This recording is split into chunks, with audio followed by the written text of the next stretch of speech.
Et donc, on passe à la prochaine question ici. PIO demande comment mettre en place et justifier ces tarifs lorsqu'on sort de formation universitaire et que nous n'avons pas ou peu d'expérience professionnelle en préparation physique et coaching santé.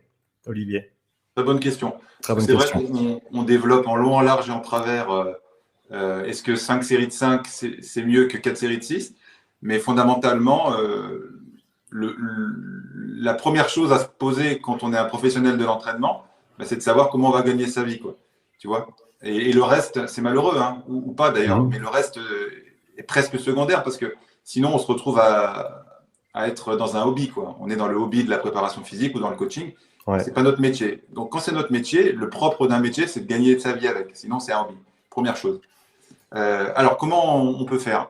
En fait, il faut s'aligner sur le marché géographique. En clair, tu habites à Nyon, toi, je crois. C'est ça. Tu es à Nyon, et tu sors d'une formation en Suisse, tu veux faire du coaching en Suisse. Quel est le prix moyen de l'heure de coaching en Suisse? À mon avis, ça doit être 80 ou 90 francs. Ça varie beaucoup. Honnêtement, ça va de 60 à 150. À Nyon? Ouais. Bon, le prix, voilà, très bien. On a de 60 à 150, donc valeur moyenne, on va dire 100 euros, Ouais, 100 francs. Ouais. Si la valeur moyenne est de 100 francs, toi, tu sors de formation, tu as 20 ans, tu n'as pas d'expérience, tu te places légitimement sur une fourchette basse de la zone géographique. Par contre, tu serais en France, au fin fond de la campagne française, où le coaching, quand il y en a, ça coûte 40 euros de l'heure, tu ne vas pas te mettre à 100 francs de l'heure. En fait, tu te places géographiquement dans ton bassin économique et en fonction de ton expérience, tu te places plus ou moins bas ou haut dans la fourchette de prix. C'est pareil pour quand tu es en préparation physique. Tu travailles en foot, c'est évidemment pas les mêmes prix que si tu travailles en ski ou si tu travailles en tennis ou en badminton ou je ne sais quoi d'autre. En fait, voilà, il faut se dire où je suis géographiquement, quel est le prix du bassin économique et dans le sport en question, quels sont les tarifs. Une fois que tu as cette problématique-là, tu places ton prix. Mais la plus grosse erreur à faire, c'est casser les prix. J'en ai parlé souvent dans des podcasts un peu plus orientés business ou marketing. Casser les prix pour soi-même, c'est un mauvais calcul à moyen terme. Ça semble être un bon calcul à très court terme, mais très rapidement, tu te rends compte que ton emploi du temps, il est saturé de gens qui ont très peu d'argent. Donc, tu vas te retrouver à travailler beaucoup, beaucoup, beaucoup pour gagner très peu et plus avoir de place pour faire quoi que ce soit d'autre de rémunérateur. Donc, non seulement pour toi, c'est à très court terme, c'est un mauvais calcul. Et en plus, tu fais effondrer le business de la profession. Tu fais passer la profession pour quelque chose qui est low cost, qui est à mon avis une très, très mauvaise chose pour la profession. Donc, que ça soit pour toi, pour ton business ou pour la profession en elle-même, casser les prix, c'est la chose qu'on peut déconseiller le plus. Ouais, alors, je suis d'accord avec toi, Olivier, sur le fait de ne pas sous-estimer la valeur du temps qu'on fournit et de l'expertise qu'on apporte aussi aux gens avec qui on travaille. Cela étant dit, je vais apporter une petite variante, on va dire, où peut-être même, c'est peut-être même l'étape que je vois avant celle que tu viens de mentionner, Olivier. En tout cas, c'est comme ça que moi, j'ai fonctionné, non seulement dans le coaching, mais aussi dans les autres on va dire pratiques que j'ai pu faire. Par exemple, le développement, tout ce qui est développement informatique, j'ai fait pas mal de travail sur développement des sites web, marketing en ligne, ce genre de choses.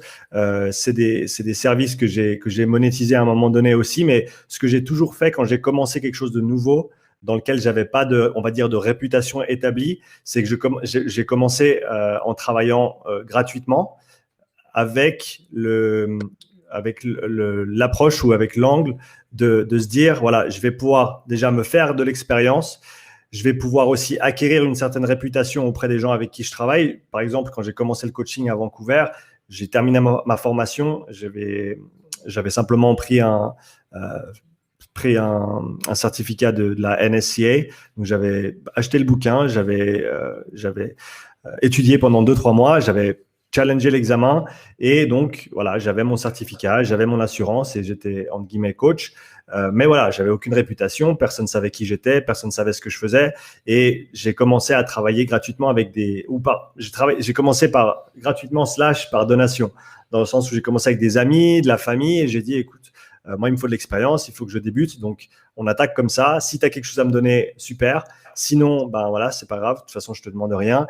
Et après 2 mois, si tu progresses bien, si tu es content du service, etc., si tu peux me laisser un commentaire, un témoignage sur ma page Facebook, ma page Google, etc., ça m'aiderait beaucoup.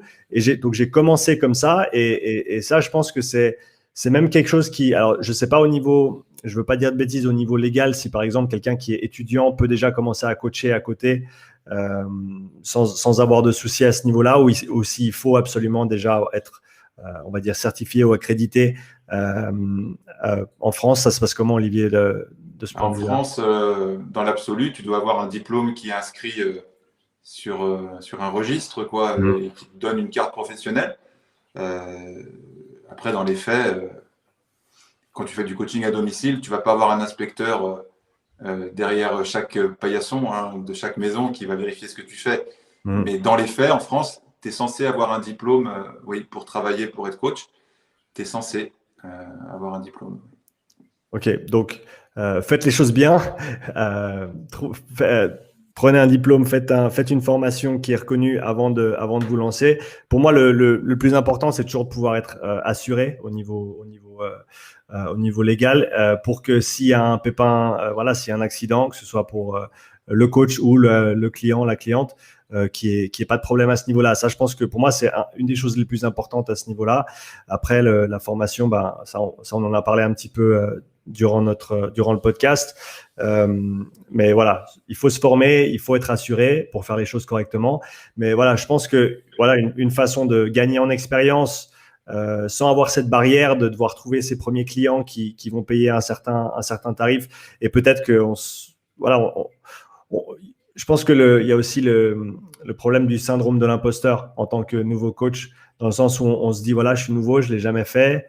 Pourquoi les gens me paieraient pour en gros, quelque chose que j'ai jamais pratiqué. Tu vois ce que je veux dire? Qu'est-ce que tu répondrais à quelqu'un qui a cette crainte-là, peut-être, Olivier? Eh bien déjà, ce qui est intéressant, c'est qu'on a deux réponses qui sont pas antinomiques, mais qui diffèrent. Et c'est très bien pour les gens qui nous écoutent parce qu'on se rend compte qu'il y a déjà deux façons d'obtenir de la réussite. Et puis, on n'a pas le même âge, je crois. Tu as quel âge? J'ai 31 ans. Voilà, on a 13 ans d'écart. Donc, il y a aussi presque, pas une génération, mais il y a un peu d'écart. Donc, c'est intéressant que les gens qui nous écoutent aient deux visions des choses parce que la réussite, elle s'obtient pas forcément d'une seule manière. Heureusement, sinon ça serait facile. C'est ça.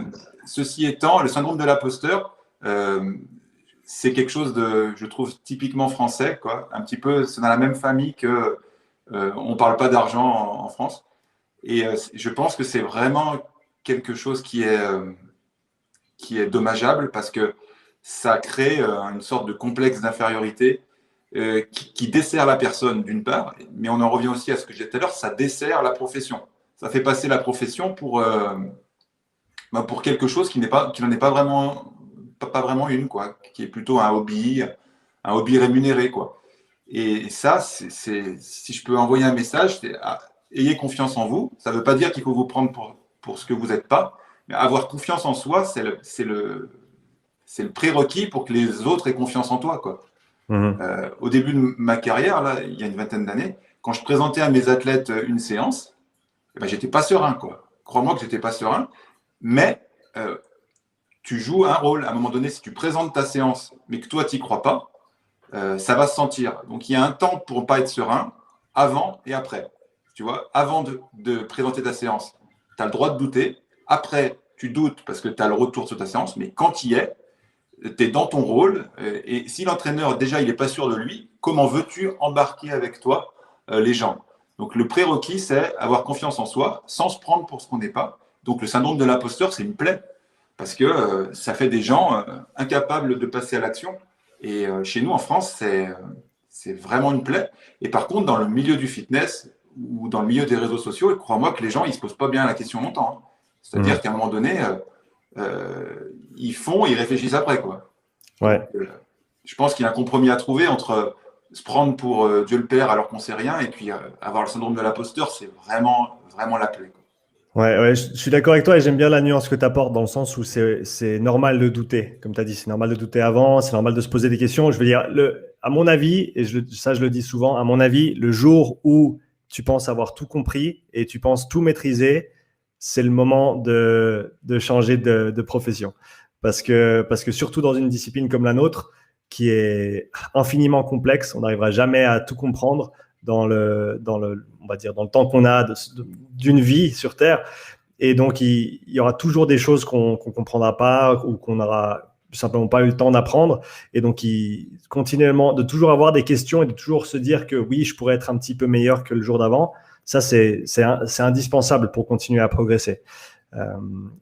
Et dans l'autre sens, je pense aussi que, comme tu l'as dit, avoir confiance. Et même si tu n'as pas confiance, ce qui me vient à l'esprit, c'est un terme anglais, tu auras peut-être la traduction française, Olivier, c'est fake it till you make it. Oui, ouais, on n'a pas trop de traduction littérale. Ouais. Faut faire semblant jusqu'à ce que ça devienne vrai. Et ça, c'est quelque chose que j'ai commencé à faire récemment. On parlait d'argent, donc de combien tu demandes pour une séance, pour 1 heure de ton temps, pour un service que tu offres. Je pense que et ça va dans le sens de ce que tu disais auparavant, Olivier. Je pense qu'il faut, si tu te sens, on va dire, à l'aise avec le tarif que tu as mis pour tes séances, je pense que c'est pas assez haut. Je pense qu'il faut, encore une fois, dans la fourchette de ce qui est pratiqué dans ta région ou dans ta discipline, il ne faut pas avoir peur de demander un petit peu plus que ce avec quoi on est confortable. Ça a du sens, Olivier? Complètement. Moi, j'utilise la technique des 10%.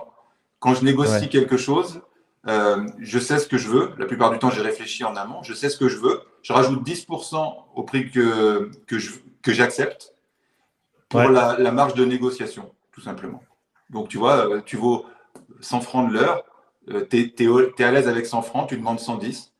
Et hop, ça te laisse la marge de 10% pour négocier. Si la personne est d'accord pour 110, bah, tu as gagné 10%. Et sinon, tu peux négocier jusqu'à 100.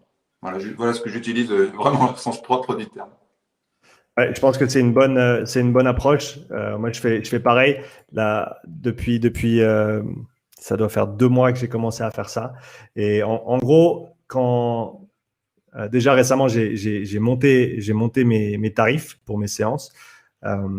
Et donc ça, c'est toujours une étape qui est un petit peu délicate parfois, notamment avec les clients avec qui on travaille déjà. Comment est-ce qu'on apporte la nouvelle? Comment est-ce qu'on fait ça? Mais c'est aussi important de faire en sorte que nos tarifs reflètent la progression que nous, on suit en tant que coach, parce qu'on continue à s'éduquer, on investit énormément dans notre éducation chaque année. Et donc, à un moment donné, il faut que ça se reflète aussi. On ne peut pas commencer… Si les prix si les tarifs que tu pratiques sont les mêmes que ceux que tu pratiquais il y a 3 ans, il y a un problème. Qu'est-ce que tu en dis, Olivier? Il n'y a pas un seul business dans le monde qui garde des prix stables dans le temps. Quand tu vas acheter ta baguette de pain en France, tous les ans ou tous les 2 ans ou même plusieurs fois par an, le prix augmente. Et pourtant, la compétence du boulanger, je ne suis pas sûr qu'elle ait beaucoup changé, mais c'est une constante. Il y a ce qu'on appelle l'inflation dans le monde, c'est-à-dire les prix augmentent d'une manière plus ou moins linéaire. Et ça, tu ne peux pas faire comme, parce que si tu gardes tes mêmes prix, ça veut dire que tout a augmenté ailleurs et toi, tu es resté stable. Donc déjà, d'un point de vue du développement personnel, c'est la loose, parce que dans une politique, dans une démarche de croissance, tu vois, que ce soit mentale, financière ou je ne sais quoi, tout ce qui ne grossit pas, tout ce qui n'évolue pas positivement est voué à disparaître, de mon point de vue. D'accord? Donc, alors après, on peut dire, c'est de la surconsommation, c'est ça. On ne va pas faire comme si le monde, on vivait chez les bisounours. Mais à mon avis, ce qui ne continue pas à évoluer va à terme décliner. En fait, je ne crois pas à l'état stable. Ou ça monte ou ça descend. Et parfois, c'est stable parce qu'on fait tout pour que ça monte, mais c'est difficile. Donc, ça paraît être stable. Mais il faut vouloir évoluer parce que de toute façon, tous les prix de tous les services, tous les produits, les savoir-faire, tout évolue tout le temps. Prenez l'exemple de la baguette de pain. Tu regardes le prix il y a 10 ans et tu regardes le prix maintenant et tu as compris.